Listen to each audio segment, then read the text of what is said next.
Sudeep sir, ಏನಂದರೆ ನಿಮ್ಮ star image international ಮಟ್ಟದಲ್ಲಿದ್ದಾಗ ಸಹಜವಾಗಿ ನಿಮ್ಮೊಂದು ರೆಮ್ಯುನರೇಷನ್ ಸಂಭಾವನೆಯೂ ಜಾಸ್ತಿ ಇರುತ್ತೆ. ಈಗ 5 ಸೀಸನ್ನಲ್ಲಿ ಒಂದಷ್ಟು ಚರ್ಚೆಗಳಾಗ್ತಾ ಇತ್ತು. ಈಗ 8 ಸೀಸನ್ ಎಂಟಾಗಿದೆ. ಈಗ ಕಲರ್ಸ್ ಕನ್ನಡದಿಂದ ಅತಿ ಹೆಚ್ಚು ಸಂಭಾವನೆಯನ್ನು ಸಿಗ್ತಾ ಇದೆ ಅಥವಾ ಕೊರೋನಾ ಎಫೆಕ್ಟ್ ಅಂತ ಏನೋ ಕಮ್ಮಿ ಮಾಡಿಬಿಟ್ಟಿದ್ದಾರಾ?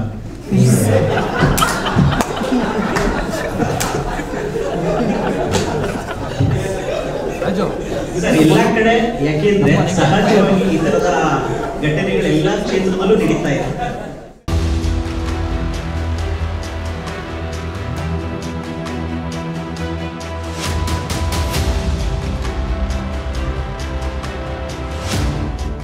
See, I have seen people opinions changing in 1 or 2 days.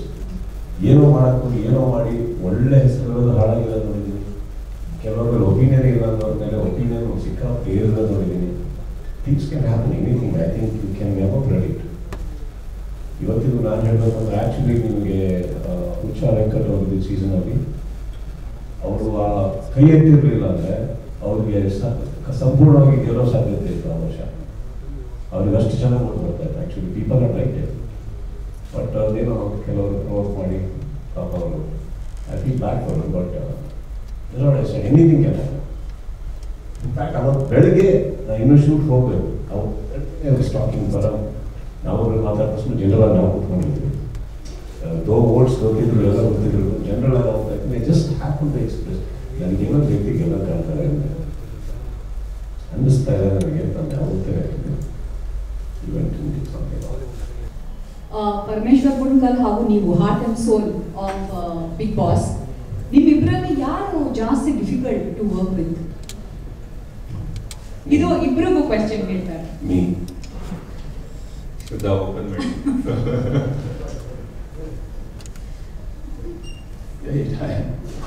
ಯಾಕೆ ಹಾಗೆ ಹೇಳ್ತೀರಾ ನೀವು? I'm not easy. If I'm easy, you think it's easy in this world. Chanceless. ಹಾಗಂತ ಈಸಿ ಡಿಫಿಕಲ್ಟ್ ಅಂತ ಅಲ್ಲ. ಬಿಗ್ ಬಾಸ್ ಕಂಟೆಸ್ಟೆಂಟ್ ಹಾರ್ಡ್ ಅನ್ನ ಫಾಲೋ ಮಾಡಬೇಕಾ ಇಲ್ಲ ತಲೆ ಉಪಯೋಗಿಸ್ಬೇಕಾ? ಎರಡು ನಿಮ್ದೆ ಅಲ್ವಾ? ಇಲ್ಲ, ಯಾವುದು ವರ್ಕೌಟ್ ಆಗುತ್ತೆ? ಸತ್ಯವಾಗಿ ಗೊತ್ತಿಲ್ಲ. ಎರಡು ಉಪಯೋಗಿಸಿ. ಎರಡು ಬೇಕಾಗುತ್ತೆ. I think you need to be smart and side. You need to be very smart and side. I mean, that's a very good answer I just gave out. Sir, ಏನಂದ್ರೆ ಪ್ರತಿ ಬಾರಿ ಅಂದರೆ 2 ಸೀಸನ್ನಿಂದ ಕಾಮನ್ ಪೀಪಲ್ ಬಿಗ್ ಬಾಸ್ಗೆ ಬರ್ತಾ ಇದ್ದಾರೆ. ಅವ್ರಿಗೆ ಬಂದಾದ್ಮೇಲೆ ಸಾಕಷ್ಟು recognisation ಸಿಗ್ತಾ ಇದೆ. ಈ ಬಾರಿ ಸಾಕಷ್ಟು ಚರ್ಚೆಗಳು ಕೂಡ ಆಗ್ತಾ ಇದೆ ಬೇರೆ ಬೇರೆ ಕ್ಷೇತ್ರಗಳಿಂದ. ಜೊತೆಗೆ ಸೆಲೆಬ್ರಿಟಿಗಳು ಹೆಚ್ಚಾಗಿ ಬರ್ತಾ ಇದ್ದಾರೆ. ಈ ಬಾರಿ ಕೂಡ ಕಾಮನ್ ಅಂದರೆ ಜನ ಕಾಮನ್ ಪೀಪಲ್ ಬರ್ತಾರಾ? ಹೇಗೆ ಅವಕಾಶ ಇದೆಯಾ? ನಾವು ಸೀಸನ್ 5 ಮತ್ತು ಸೀಸನ್ 6 ಈ 2 ಸೀಸನ್ಗಳಲ್ಲಿ ಕಾಮನ್ ಅಂದ್ರೆ ಸಾಮಾನ್ಯ ಜನರನ್ನು ನಾವು ಆಯ್ಕೆ ಮಾಡ್ಕೋಬೇಕು ಅಂತ ಅಂದ್ಕೊಂಡು ಅದನ್ನ ಆಯ್ಕೆ ಮಾಡಿ ಆ ಸೀಸನ್ ನ ಥೀಮ್ ಅನ್ನು ಅಂದ್ರೆ 5 ಮತ್ತು 6 5 ಮಿಕ್ಸ್ ಹೋದ್ವಿ, 6 ಹೆಚ್ಚು ಜನ ಕಾಮನರ್ಸ್, ಕಡಿಮೆ ಸೆಲೆಬ್ರಿಟೀಸ್ ಹೋದ್ವಿ. ಹಂಗ ನೋಡಿದ್ರೆ 7ನೇ ಸೀಸನ್ ನಾವು ಅಷ್ಟು ಜನ ಸೆಲೆಬ್ರಿಟೀಸ್ ಹೋಗಿ. ಸೊ ನಾವು ಸೆಲೆಬ್ರಿಟಿ ಸೀಸನ್ ಮುಗಿಸಿದ್ವಿ ಮತ್ತು ಈ ಸಾರಿಯೂ ಇನ್ನೊಂದು ಸೆಲೆಬ್ರಿಟಿ ಸೀಸನ್ಗೆ ಸಿದ್ಧ ಆಗ್ತಿದ್ದೀವಿ. ಸೊ ಇದು ಸೆಲೆಬ್ರಿಟಿ ಸೀಸನ್ ಆಗಿರುತ್ತೆ. ಸುದೀಪ್ ಸರ್, ನಿಮಗೆ ಪ್ರಶ್ನೆ. ಸರ್, ಈಗ ಆಲ್ರೆಡಿ 7 ಸೀಸನ್ ಕಂಪ್ಲೀಟ್ ಮಾಡಿದ್ದೀರಾ, 8ನೇ ಸೀಸನ್ ಬಂದಿದ್ದೀರಾ.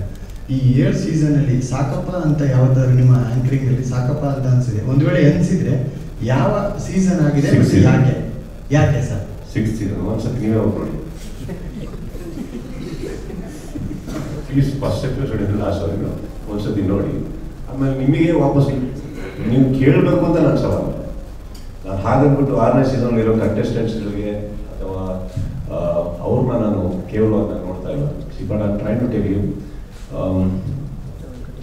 ಇಡೀ ಒಂದು ಈ ಹಾಲಲ್ಲಿ ಕೂತಿರೋಕ್ಕೆ ಒಂದು ವಾತಾವರಣ ಹಾಳಾಗೋದಕ್ಕೆ ಏನಾದರೂ ಒಂದು ಎಲಿಮೆಂಟ್ ಸಾಕು. ಕರೆಕ್ಟ್. ಸೊ ಕೆಲವು ಅಲ್ಲಿ ಏನಾಗ್ತಾ ಇತ್ತು ಆ ಪರ್ಟಿಕ್ಯುಲರ್ ಸೀಸನ್ನಲ್ಲಿ ತುಂಬ ಒಳ್ಳೆ ಕಂಟೆಸ್ಟೆಂಟ್ಸ್ ಕೂಡ ಬಂದಿರು. But I think some of them are unfortunate. ಏನಕ್ಕಂದರೆ ಬಹುಶಃ ಬೇರೆ ಸೀಸನ್ಗಳಲ್ಲಿದ್ದರೆ ಅವ್ರು ಇನ್ನೂ ಬೆಟರ್ ಆಗಿ ಪರ್ಫಾರ್ಮ್ ಮಾಡ್ತಿದ್ರೆ ಅನ್ನೋ ಗೊತ್ತಿಲ್ಲ. I think but it definitely stress me out ಆ ಒಂದು. ಮತ್ತು ಈ ಸೀಸನಲ್ಲಿ ನಿಮ್ಮ ಕಾಸ್ಟ್ಯೂಮ್ ಬಗ್ಗೆ ಹೇಳೋದಾದರೆ, ಈ ಆಲ್ರೆಡಿ 7 ಸೀಸನಲ್ಲೂ ತುಂಬ ವೆರೈಟಿ ಕಾಸ್ಟ್ಯೂಮ್. ಇದರಲ್ಲಿ ಏನಾದರೂ ಮತ್ತೆ ಒಂದು ಹೊಸ ಪ್ರಯೋಗ ಏನಾದರೂ ಮಾಡ್ತೀರಾ ಕಾಸ್ಟ್ಯೂಮಲ್ಲಿ? ಈ ಸತಿ ಎಲ್ಲ ಪ್ಯಾಂಟಿಗೂ ಸಿಕ್ಕಿದ್ರೆ ಒಂದು ನಿಮ್ಮ ಸಿನಿಮಾ ಅಥವಾ ಸಿನಿಮಾದಲ್ಲಿರೋ ನಿಮ್ಮ ಪಾತ್ರ ಅಂತ ಬಂದಾಗ ಕತೆಗೆ ತಕ್ಕಂತೆ ಪಾತ್ರ ಇರುತ್ತೆ. ಸೊ ಏನ್ ಸ್ಕ್ರಿಪ್ಟ್ ಇರುತ್ತೋ ಅದಕ್ಕೆ ತಕ್ಕಂಗೆ ಅಭಿನಯ ಮಾಡಿ ಬರ್ತೀರಾ. ಇದು ರಿಯಾಲಿಟಿ ಶೋ. ಅಲ್ಲಿ 17 ಡಿಫ್ರೆಂಟ್ ಮನಸ್ಥಿತಿಗಳಿರ್ತವೆ.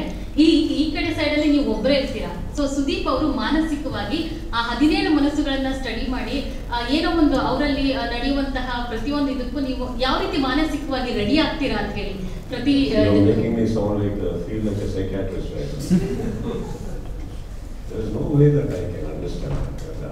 ಅವ್ರು ಏನು ಮಾತಾಡ್ತಾರೋ ಅಷ್ಟಕ್ಕೆ ಸ್ಪಂದಿಸ್ತೇನೆ ಹೊರತು ನಾನು ಐ ಡೋಂಟ್ ಇವನ್ ಎಫರ್ಟ್ ಹಾಕಲ್ಲ ನಾನು ಅವ್ರನ್ನ ಅರ್ಥ ಮಾಡ್ಕೊಳ್ಳೋದು. That is not even my job. ನಾನು ಹೇಳ್ತಾರೆ that is not even my job. ನನಗೆ ರಿಸ್ಟ್ರಿಕ್ಷನ್ ಹಾಕೋದಲ್ಲ. ಇದಕ್ಕೋಸ್ಕರ ಕರ್ಕೊಂಡು ಹೋಗಿದ್ದಾರೆ, ಇದು ಪೇಮೆಂಟ್ ಕೊಟ್ಟಿದ್ದಾರೆ, ಇಷ್ಟು ಮಾಡ್ತೀನಿ ಅಂತ. No, it's not like that. I can't. You think I can study them? You can. ಅವ್ರು ಇವಾಗ ಫಾರ್ ಎಕ್ಸಾಂಪಲ್ ಆಲ್ರೆಡಿ ಏನು ನಡೀತಾ ಇರೋದು ಅದನ್ನು ನೋಡ್ತೀನಿ, ಮಾತಾಡ್ತೀನಿ.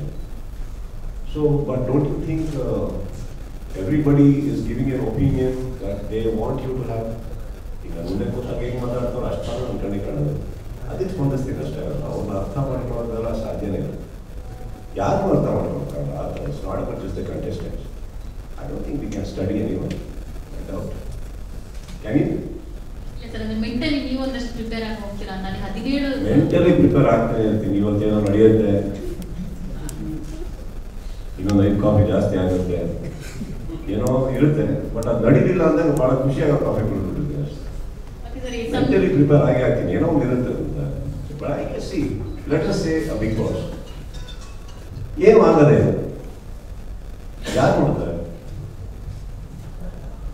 ಜಸ್ಟ್ ಥಿಂಕ್, ಮಾರ್ನಿಂಗ್ ಎದ್ದೇಳಿದ್ರು, ಒಬ್ಬರಿಗೊಬ್ರು ತಕ್ಕೊಂಡ್ರು, ಅಕ್ಕ ತಂಗಿ ಅಣ್ಣ ತಮ್ಮ ಅಂತ ಕರ್ಕೊಂಡ್ರು, ಒಬ್ರಿಗೊಬ್ರು ಊಟ ಮಾಡಿಸಿದ್ರು, ಟಾಸ್ಕ್ ಕೊಟ್ಟ ತಕ್ಷಣ ಟಾಸ್ಕ್ ಮಾಡಿದ್ರು, ವಾಪಸ್ ತೊಡೆ ಮೇಲೆ ಕುತ್ಕೊಂಡ್ರು, ಒಬ್ಬರಿಗೊಬ್ರು ಸೋಲ್ಕೊಂಡ್ರು. ನೋಡ್ತೀರಾ? ಮತ್ತೆ ಸಂಯುಕ್ತ ಹೆಗ್ಡೆ ಅವರು ಮತ್ತೆ ಹುಚ್ಚ ವೆಂಕಟ್ ಅವರು ಇಂತಹ ಒಂದು ಸಂದರ್ಭ ಬಂದಾಗ ಐ ಥಿಂಕ್ ಅವ್ರ ಜಾಗದಲ್ಲಿ ಅವ್ರು ಇರ್ಬೇಕಾದ್ರೆ ಅವರಿಗೆ ಗೊತ್ತವ್ರು ಯಾಕೆ ಅಂತ ನಡ್ಕೊಂಡಿರ್ತಾರೆ ಅಂತ. ನಾವೀಗ ಕುತ್ಕೊಂಡು ಮಾತಾಡ್ಬೇಕಾದ್ರೆ ನಮ್ಮ ಮಾತ್ರ ಮಾತಾಡಿ ಅವ್ರ ತಪ್ಪು ಇವ್ರ ತಪ್ಪು, why should be even judge? I think ಒಳಗಡೆ ಹೋದ್ಮೇಲೆ ಯು ಥಿಂಕ್ ಸಂಯುಕ್ತ ಆಗಲಿ ಹುಚ್ಚ ವೆಂಕಟ್ ಅವರಾಗಲಿ you think they want to get a bad name? Definitely not. ಏನೋ ನಡೆದೋಗುತ್ತೆ. ನಡೆದಾಗ ಅವ್ರಿಗೂ ಅನ್ಸಿರುತ್ತೆ ಕೆಲವು ಟೈಮು ಏನಕ್ಕೆ ಹಿಂಗಾಯ್ತಿಲ್ಲ, ಅವ್ರಿಗೆ ಕರೆಕ್ಟಾಗಿ ಗೊತ್ತಿರೋದು ಏನಕ್ಕೆ ಹಂಗಾಯ್ತು. I think that's all request. See, Bigg Boss is all about you. ನೀವೇನು ಊಟ ಹಾಕ್ತೀರೋ ನಾವು ಅದಕ್ಕೆ ಸ್ಪಂದಿಸ್ತಾ ಇರ್ತೇವೆ ಹೊರತು ನಾವು ಜಡ್ಜ್ ಮಾಡಿ ನಾವು ಒಬ್ಬರನ್ನ ಹೊರಗಡೆ ಹಾಕಬೇಕು ಅನ್ನೋ ಟಾಪಿಕ್ ಇಲ್ವಲ್ಲ. ಸೊ ಐ ಡೋಂಟ್ ಥಿಂಕ್ ಸಂಯುಕ್ತ ಅವರು ಹುಚ್ಚ ವೆಂಕಟ್ ಹೋದ್ರೇನೋ. ಸುದೀಪ್ ಸರ್, ಇದು 8ನೇ ಸೀಸನ್ನು ಯಾವತ್ತಾರು ಒಂದಿನ ನೀವು ಒಳಗಡೆ ಬಿಗ್ ಬ್ಯಾಕ್ನಲ್ಲಿ ಇರಬೇಕು ಅಂತ ಮಾಡ್ಕೊಂಡು ನೀವು ಸರಿ, ಒಂದು ವಿಚಾರ ತಿಳ್ಕೊಳ್ಳಿ. ಅಲ್ಲಿ ಯಾರ್ಯಾರು ಕಂಟೆಸ್ಟೆಂಟ್ಸ್ ಆಗಿ ಒಳಗಡೆ ಹೋಗ್ತಾರೋ ಪ್ರತಿಯೊಬ್ಬರಿಗೂ ಒಂದು ಏನಂತೀವಿ, ಒಂದು ಪೇಮೆಂಟ್ ಅಂತ ಇರುತ್ತೆ. Nobody goes inside free. They can afford me, I will ಗೋ.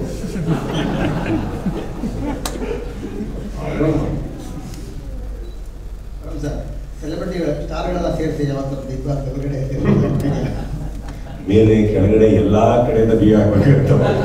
ನಮ್ಮನ್ನೆಲ್ಲ ಒಂದೇ ಕಡೆ ಸೇರಿಸಿದ್ರೆ it's a very beautiful thought what you have sir. But let's stick to reality. But ನಂದೇನು, ನನಗೆ ಇವಾಗಲೂ ಕಮಿಟ್ ಆದರೆ ನಾನು ಹೋಗ್ತೀನಿ. ಚೆನ್ನಾಗಿರುತ್ತೆ ಸರ್. ಹಾಂ, ಅದ್ರ ಬಗ್ಗೆ ಕೇಳಿದ್ರು, ಒಳಗೆ ಹೋಗ್ತೀರಾ ಅಂತ ಕೇಳಿದ್ರು. ಕಳಿಸಿದ್ರೆ ಒಂದು ದಿವಸ ಹೋಗಿ ಬರ್ತೀನಿ ಸರ್. ಬಟ್ ಅಗೇನ್ ಎಷ್ಟು ಪೇನ್. ಸುದೀಪ್ ಸರ್, ನಿಮಗೆ ಪ್ರತಿ ವೀಕ್ ಬಂದಾಗಲೂ ಕಂಟೆಸ್ಟೆಂಟ್ ಏನೇ ಒಂದು ಡಿಸಿಷನ್ ತಗೊಂಡ್ರು ಅಥವಾ ಅವರಲ್ಲಿ ನಡೆದಂಥ ತಪ್ಪುಗಳಾದ ಸಂದರ್ಭದಲ್ಲಿ ರಿಯಾಕ್ಷನ್ ಮಾಡ್ತಾ ಇದ್ವಿ. ಸೊ ಅಂತ ಸಂದರ್ಭದಲ್ಲಿ ನಿಮಗೆ ಕೋಪ ಬರೋದುಂಟು, ಅದನ್ನ ಯಾವ ಥರ ಕಂಟ್ರೋಲ್ ಮಾಡ್ತೀರಾ? ಫ್ಯಾಕ್ಟ್ ದಟ್ ಅಲ್ಲಿ ಒಂದು ಇಷ್ಟು ಕ್ಯಾಮ್ರಾಗಳು ಆನ್ ಆಗಿದೆ ಅಂತ ಗೊತ್ತಿರುತ್ತಲ್ಲ, ಆಟೋಮೆಟಿಕ್ ಕಂಟ್ರೋಲ್ ಮಾಡಿಸುತ್ತೆ. ಸೊ ನನ್ನ ರಿಯಾಕ್ಷನ್ ಏನಿದ್ರು ಮತ್ತೆ ಬರ್ತೀವಿ, ಟೇಕ್ ಅ ಸ್ಮಾಲ್ ಬ್ರೇಕ್ ಅಂತ ಹೇಳಿರ್ತೀನಲ್ಲ, ಅದಾದ್ಮೇಲೆ ಬಂದಿರುತ್ತೆ. ಕಳಿಸಿರ್ತೀನಿ ಬರ್ರಿ ಯಾರು ಆಗಿತ್ತು. ಗೊತ್ತಿಲ್ಲ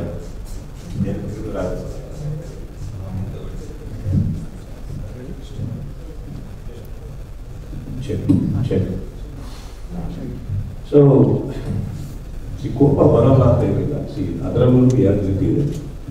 ಒಂದು 10 ಸೆಕೆಂಡು ಯೋಚನೆ ಮಾಡೋಣ, why did you speak, why did she speak, why did this situation happen. Then I guess I have an answer to it. ಯಾವತ್ತೂ ಒಂದು ತಿಳ್ಕೊಳ್ಳಿ, ಕೋಪ ವರ್ಷಕ್ಕೆ ಅಂತ ಕೆದಕದು ಗೊತ್ತಾಗುತ್ತಲ್ಲ, ಅವಾಗ ಕೋಪ ಮಾಡ್ಕೊಂಡು ವೇಸ್ಟ್. ಯಾಕಂದ್ರೆ ಅವರಿಗೂ ಬೇಕಾಗಿರೋದೇ. Understand? So, yeah. But one way of looking at it is, I think, understanding what is happening. ಏನಕ್ಕೆ ಮಾತಾಡ್ತಾರೆ, ಬಟ್ ಅಲ್ಲಿ ಕುತ್ಕೊಂಡಿರ್ಬೇಕಾದ್ರೆ ಆ ಕಂಟೆಸ್ಟೆಂಟ್ಸ್ ಫ್ಯಾಕ್ಟ್ ಏನಂದ್ರೆ and their own B went and their own B source of everything. So ನನ್ನ ಹತ್ರ ಬಂದಾಗ ಅವರು ಮನಸ್ಸು ಬಿಚ್ಚಿ ಮಾತಾಡಲೇಬೇಕಾಗುತ್ತೆ. ನಾನು ಬಿಟ್ಟರೆ ಬೇರೆ ಯಾರು ಇಲ್ಲ ಅವ್ರಿಗೆ ಮಾತಾಡೋದಕ್ಕೆ. ಸೊ ಈ ಮಾತಾಡಬೇಕಾದ್ರೆ ನಿಮಗೆಲ್ಲ ಅವರು ಮಾತಾಡ್ಬೋದು ಅಪ್ಪಿ ತಪ್ಪಿ, ಗೊತ್ತಿದ್ದೇನೋ. I think first time it's always nice to tell them that's not okay. I think they will be fine. ಹಾಗಿದ್ರೆ ಇಷ್ಟು ಸೀಸನ್ ಅಲ್ಲಿ ನಿಮ್ಗೆ ತುಂಬಾ ರೇಗಾಡಿರೋದು ಅಂತ ಯಾರ ಮೇಲೆ ಅದು ನೆನಪಿರೋದು ಯಾವ ವ್ಯಕ್ತಿ ಅಂತ? ಅದು ಮುಂಚೆ ಅವರು ಮಾತಾಡಿದಾಗ ಐ ಥಿಂಕ್ ಅದು only time I really lost my cool because ನಮ್ಮ ಎದುರುಗಡೆ ನಡೀತಲ್ಲ ಅದು, ನಾನು ವೇದಿಕೆಯನ್ನು ನಿಂತಾಗ ನಡೀಬೇಕಾದ್ರೆ. So I think that was not okay. ಅದು ಬಿಟ್ಟರೆ ಆಲ್ ಮೈ ರಿಯಾಕ್ಷನ್ಸ್ ನಾನು ಹೇಳಿದಾಗೆ ಮುಗಿದ್ಮೇಲೆ ಬಂದಿರೋದು. ಇಲ್ಲ, ಎಲ್ಲರೂ ಇದ್ದಾರೆ. ಸಿನಿಮಾ ಒಬ್ಬರು ರಾಜಕೀಯ ಹಿನ್ನೆಲೆ ಇದ್ದಾರೆ, ಡಿಜಿಟಲ್ ಸೆನ್ಸೇಷನ್ಗಳಿದ್ದಾರೆ, ಸ್ಪೋರ್ಟ್ಸ್ ಪರ್ಸನ್ ಇದ್ದಾರೆ, ಸ್ಪೋರ್ಟ್ಸ್ ಪರ್ಸನ್ ಇದ್ದಾರೆ, ಸಿಂಗರ್ ಇದ್ದೇ ಇರ್ತಾರೆ ನಮ್ಮ ಸೀಸನ್ಗಳಲ್ಲಿ. ಸಿಂಗರ್ ಒಂಥರ 8 ಬ್ಯಾಲೆನ್ಸ್ ಅವ್ರು ಬೇಕಾಗುತ್ತೆ. ಸಿಂಗರ್ ಇದ್ದೇ ಇದ್ದಾರೆ, ಕಮಿಡಿಯನ್ ಇದ್ದೇ ಇದ್ದಾರೆ. ಇನ್ನೊಂದು ಪ್ರಶ್ನೆ, ಈಗ ಯಾವುದೋ ಸ್ಯಾಲರಿ ನಿಮ್ಗೆ ರಾಜಕೀಯದವರಿಗೆ ನಾನೇನೋ ಹೇಳ್ಬೋದು, ಹೇಳ್ಬೋದು ತಾನೆ? ಹೇಳ್ಬೋದು. ಅಲ್ಲಿ ಯಾರು ಹೇಳ್ಕೊಳಲ್ಲ ತಾನೆ, ನಮ್ಮವ್ರು ಹಿಂಗಂದ್ಬಿಟ್ರಿ ಹಿಂಗಂತ ಗೊತ್ತಿರುವವ್ರೆ. ಅದು ಬೇಡ, ನನಗೆ ಇಂಟ್ರೆಸ್ಟ್ ಆಗಿದೆ ರಾಜಕೀಯದವ್ರಿಗೆ, ಏನು ಪ್ರಾಬ್ಲಮ್ ಇಲ್ಲ ತಾನೆ? ಸುದೀಪ್ ಸರ್, ಏನಂದರೆ ನಿಮ್ಮ ಸ್ಟಾರ್ ಇಮೇಜ್ ಇಂಟರ್ನ್ಯಾಷನಲ್ ಮಟ್ಟದಲ್ಲಿದ್ದಾಗ ಸಹಜವಾಗಿ ನಿಮ್ಮೊಂದು ರೆಮ್ಯುನರೇಷನ್ ಸಂಭಾವನೆಯೂ ಜಾಸ್ತಿ ಇರುತ್ತೆ. ಈಗ 5 ಸೀಸನ್ನಲ್ಲಿ ಒಂದಷ್ಟು ಚರ್ಚೆಗಳಾಗ್ತಾ ಇತ್ತು. ಈಗ 8 ಸೀಸನ್ ಆಗಿದೆ. ಈಗ ಕಲರ್ಸ್ ಕನ್ನಡದಿಂದ ಅತಿ ಹೆಚ್ಚು ಸಂಭಾವನೆಯನ್ನು ಸಿಗ್ತಾ ಇದೆ, ಅಥವಾ ಕೊರೋನಾ ಎಫೆಕ್ಟ್ ಅಂತ ಏನೋ ಕಮ್ಮಿ ಮಾಡಿಬಿಟ್ಟಿದ್ದಾರಾ?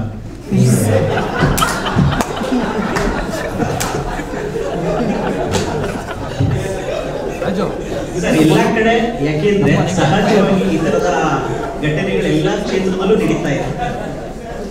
ಪರಂ ಸರ್, ನೀವೇ ಹೇಳ್ಬಿಡಿ ಸರ್. 2015ರಲ್ಲಿ ನನಗೆ ಇನ್ನೂ ನೆನಪಿದೆ, ಆ ಹೋಟೆಲಿಗೆ ಹೋಗಿ ನಾವು ಮಧ್ಯಾಹ್ನ 3 ಗಂಟೆಗೆ ಕೂತಿದ್ವಿ. ಅವರ ಮಗಳು ಬರಬೇಕಿತ್ತು, 3 ನಿಮಿಷ ಅಷ್ಟೇ. 5 ವರ್ಷದ 3 ನಿಮಿಷದಲ್ಲಿ 5 ಸೀಸನ್ಗಳ ಇದನ್ನ ಒಂದು ನಂಬರು ಒಂದು ಟಿಶ್ಯೂ ತರದ್ರಲ್ಲಿ ಏನೋ ಬರೆದ್ರು. ನಾವು ಒಂದು ಅಗ್ರಿಮೆಂಟಿಗೆ ಬಂದ್ವಿ. ಅದು ಸಾಕಷ್ಟು ದೊಡ್ಡ ಮೊತ್ತ ಆಗಿತ್ತು ಅಂತ ನಾನು ಅಂದ್ಕೋತೀನಿ, ಅವರು ಅಂದ್ಕೋತಾರೆ. ಸೊ ಎಷ್ಟು ಅದು ಹೆಚ್ಚಾಯ್ತಾ ಕಮ್ಮಿ ಆಯ್ತಾ ಆಗ್ತದೆ. ಅಲ್ಲ ಸರ್, ಈ ಸೀಸನ್ ಹೊಸ ಲೋಗೋ 3 ನಿಮಿಷದಲ್ಲಿ ಮುಗೀತು. ಅವ್ರ ಅನುಭವ ಹೇಳ್ತಾರೆ. ಈಗ ಹೋಗಿ ಅವ್ರ ಚಾನೆಲ್ ಹತ್ರ ಚೆನ್ನಾಗಿರುತ್ತೆ, ಅವರೆಲ್ಲ ಹೋದಾಗ ಸ್ಯಾಲ್ರಿ ಕೊಡ್ಬೇಕಾದ್ರೆ ಅವ್ರು ಕೇಳಿರೋ ಹೆಂಗಿರುತ್ತೆ, ಬೋಯ್ಡು ಕಮ್ಮಿ ತಗೋ. ಹಾಗಲ್ಲ ಸರ್, ಸಹಜವಾಗಿ ಅದೊಂದು ಕ್ಯೂರಿಯಾಸಿಟಿ ಇಲ್ಲ. ಬುದ್ಧಿವಂತರ ಲಕ್ಷಣ ಏನಂತಂದ್ರೆ ಅವ್ರು ಸ್ಟಾರ್ಟ್ ಮಾಡೋಕ್ಕಿಂತ ಮುಂಚೆ ನಾವೇ ಸ್ಟಾರ್ಟ್ ಮಾಡಬೇಕು. ನೋಡು ಬರೋ ಕೋಲ್ಡ್ ತುಂಬ ತೊಂದರೆ ಹಿಡಿದೀನಿ, ಜಾಸ್ತಿ ಕೊಟ್ಬಿಡು. ಕರೆಕ್ಟಾ? ಸರ್